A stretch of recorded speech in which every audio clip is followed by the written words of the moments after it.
Welcome to another episode of Animator Interviews. My name is Evan Vernon. I'm a contributor at Animation for Adults, as well as Animation Nights New York, also known as ANNY. For those new to ANNY, we are a monthly screening event and yearly festival that celebrates the very best in animation talent. Our artists come from all across the globe, and many have had their work featured at Cannes, Annecy, and other prominent festivals. We receive thousands of submissions each year, and each year we screen just 20 at our annual Best of Fest. Today we're discussing one of those 20. Jacky de Groen is with me now. Jacky is a Belgian artist who specializes in painted animation and currently works as a freelance director. Jacky's critically acclaimed short, SPERMACETI, was chosen by our jury as a Best of Fest winner film. Inspired by Moby Dick, the film follows a young deckhand as he joins a whaling expedition, surrounded by rough, hardened men who take no issue with their grisly trade. Lacking their enthusiasm, the boy tries to abstain from the hunt, but as days go by, the time comes when he, too, must take a life. What ensues is a surreal, hallucinogenic experience that will change the boy forever, forcing him to confront his demons as he wakes his inner self. Today, Jacky has kindly agreed to discuss this film, its unique style, and his future plans as an artist. Today's interview is also public and open to audience questions. We will address all of those as they come in. Jacky, thanks for coming. We want to discuss the film, but brief us on your background a bit. What got you into animation? It's definitely not something that I wanted to do from a young age, because to be honest, like when I was a kid, I watched a lot of animation, but I never really thought about the fact that people actually made those films. I just sort of took it for granted that these films came into existence, and I never put much thought into how they came into existence. And then later on, I was just trying to find my way in creative endeavors, and I ended up starting to animate because it just combined a lot of things that I was interested in, like sound and motion and filmmaking. But prior to deciding to pursue animation, I was interested more generally in being a filmmaker and not specifically in animation. But animation ended up being a discipline that complemented my personality a lot more, because you can work independently alone, and I don't really have like the people skills to be a director, I think. So starting to animate came quite naturally from wanting to be a filmmaker in that sense. It sounds like you wanted a medium, a way of filmmaking that was maybe a bit more personal. Do you feel that way about animation? Yeah, it's definitely a thing with animation in general, that you can see like one frame from an animation film, and it tells you a lot about the artistic sensibilities of the people behind it. Yeah, it's definitely a field with a lot of space for a personal approach. That kind of leads into my next question.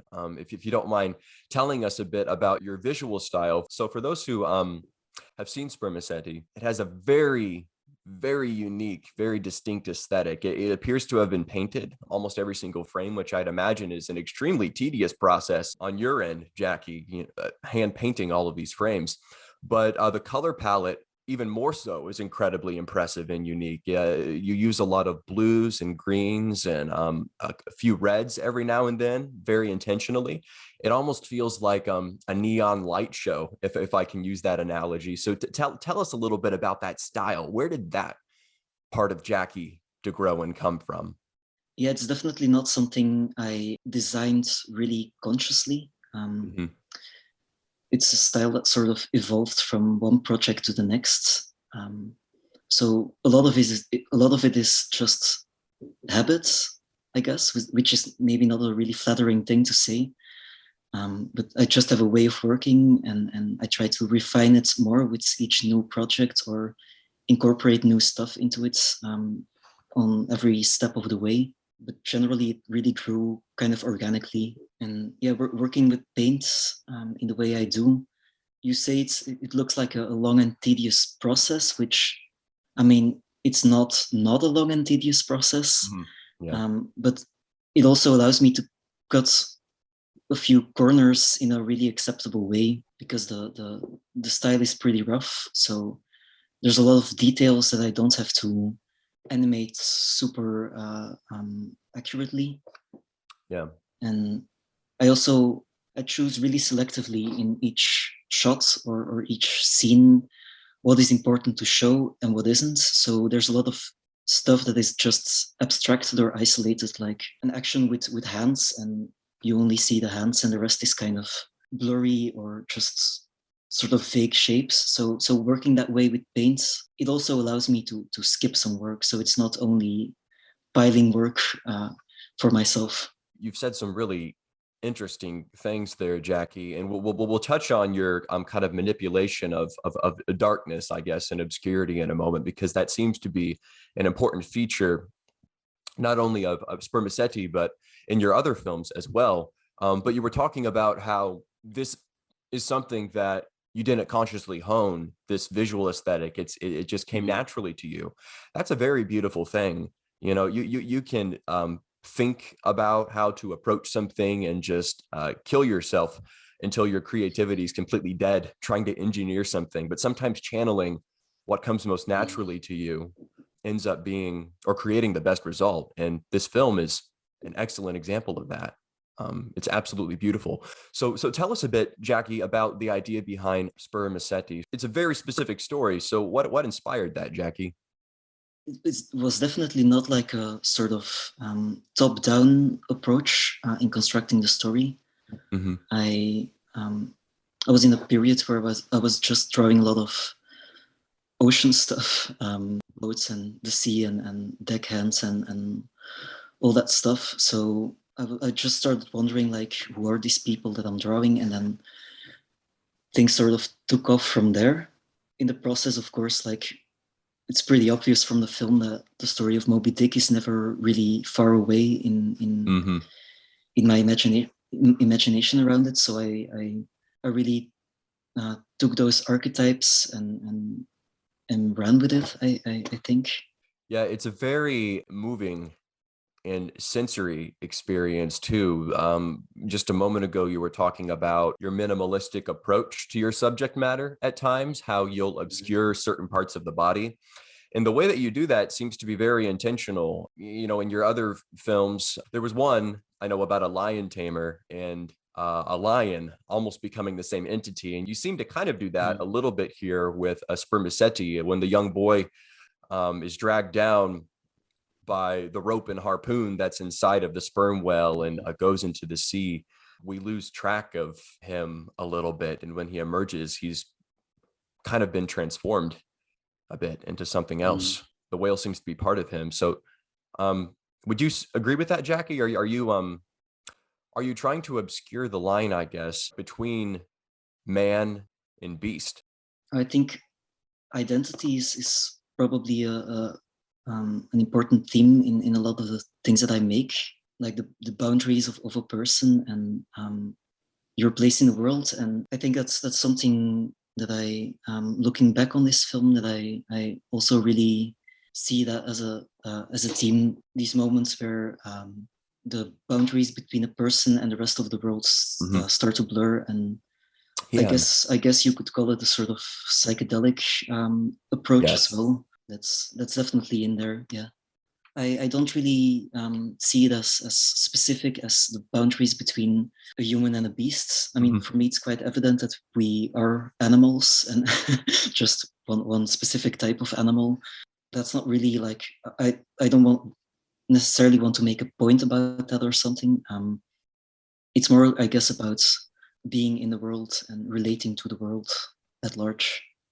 Yeah, no, absolutely. There's an interconnectedness, I guess, between the humans and the creatures in your stories that's very evident. And how you choose to interpret that, you know, I guess it sounds like you're trying to leave that open to the viewer, possibly, Jacky, which is also a very poetic thing. I'm reminded of, you know, you kind of see it in Moby Dick. The whale is characterized as a monster. Captain Ahab, with his relentless bloodlust, is kind of a monster. You know, I think there's a scene when Ishmael is on the boat with Ahab and, you know, kind of has this internal thought that the only difference between Ahab and the sperm whale is just their physiology. At the end of the day, fundamentally, they're the same entity. That's an interesting idea, and I think that really connects with what we're talking about here. Yeah.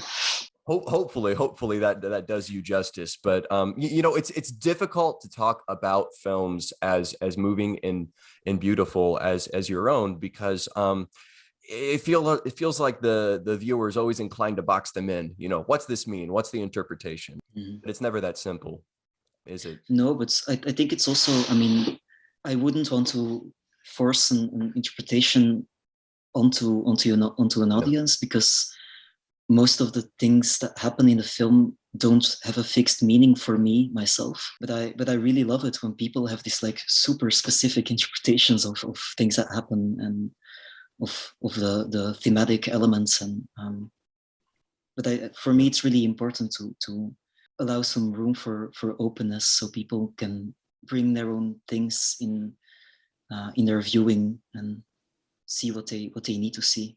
Very well said, Jacky. Not every director feels that way, but you are inviting people to enjoy your work infinitely in a way that's very personal to them. That's very generous of you. Not everyone does that, so thank you. I appreciate that we're getting a bit close on time, so I had just a couple more questions for you. You're a young artist. You've already made some very beautiful films on top of SPERMACETI, but where do you see yourself in the future? In an ideal universe, what is Jacky de Groen doing 10, 20, 30 years down the road? I don't know. I sometimes feel like I have everything that I want already. I mean, I don't. I'm not an ambitious person in a career sense. Like just being left alone to make my stuff is really okay for me. As long as you can keep doing your craft, right? Right. Yeah. And I mean, of course, I have to do some stuff in the meanwhile to pay rent and pay the bills and stuff. But as long as the external factors and practical factors of life don't get in the way of painting and making stuff too much, then I'm just kind of content where I am, I think. So I don't try to think too much about 10 years in the future or 20 years. I would imagine that I'm pretty much doing the same thing as now in 20 years. We hope you do. We hope you do. We hope there's much more filmography like this. It really is a beautiful work of art. And again, we just want to thank you so much for sharing it with us, Jacky. Last question I have for you. Can you tell us about any projects you might be working on now or thinking about? Right now, I'm working on something about stones and rocks. It's still kind of taking shape in my head, so I can't really talk coherently about it, I think, because it's still really in an early stage. I'm not animating yet, but hopefully I can launch it into the world in a couple of months. Would be optimistic. Let's say years. Sure. Well, we look forward to it, Jacky. Really appreciate your time today. You've been an absolute delight. All the best to you in the future, and we hope to see you at ANNY Best of Fest again. Yeah, likewise. And thank you for having me, and thanks for the interesting questions. Thank you for the very insightful responses, but it's been a pleasure, Jacky. You take care. Thank you. Take care.